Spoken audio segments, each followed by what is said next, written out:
So, airdrop is coming na nga daw dito. Connect your wallet. Kaya samahan niyo ako dito guys na mag-connect ng ating wallet.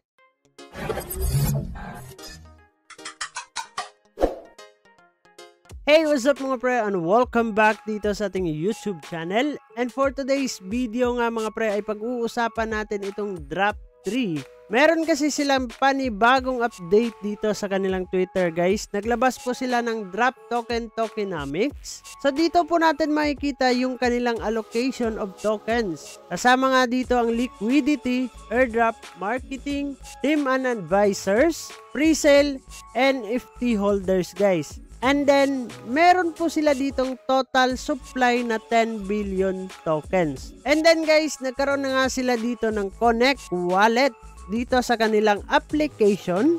So, airdrop is coming na nga daw dito, Connect Your Wallet. Kaya samahan niyo ako dito guys na mag-connect ng ating wallet. Kung ano nga ba yung ating mga step by step na gagawin dito para makapag-connect po tayo ng ating wallet guys.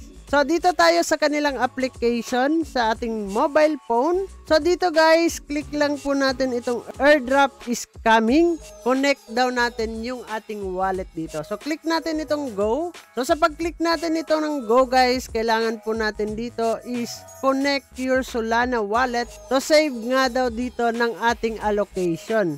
So, dito i-distribute yung ating makukuhang token sa kanilang application, guys. So, click natin itong connect. And then, papasok po tayo. Mamimili po dyan, open with Phantom and Jumbo. Pero pipiliin natin dito, guys, Solana yung hinihingi nila. Kaya dito po tayo sa Phantom kasi subok na po natin yan. So, click lang po natin itong just once para hindi siya pipili dyan agad next time kung meron na naman tayong i-open na mga application guys. Pagkatapos guys, connect lang po natin. Pagka-connect po natin, congratulations! Wallet connected successfully na nga daw dito. So, lalabas po yung ating wallet address dyan guys, no? Magre-reflect po yan dito. So, mag-aabang na lang po tayo dito guys ng panibagong update na naman kung kailan nga ba ang kanilang TGE or Token Generation event dito. So, pasok na din tayo sa kanilang social media platform kagaya ng Twitter,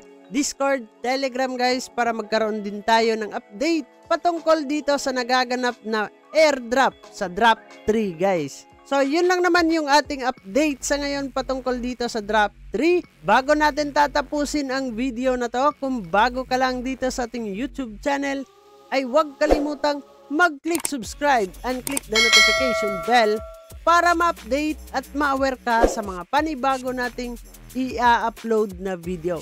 So this is me, Dong Ian TV. Mag-ingat po tayong lahat and bye-bye.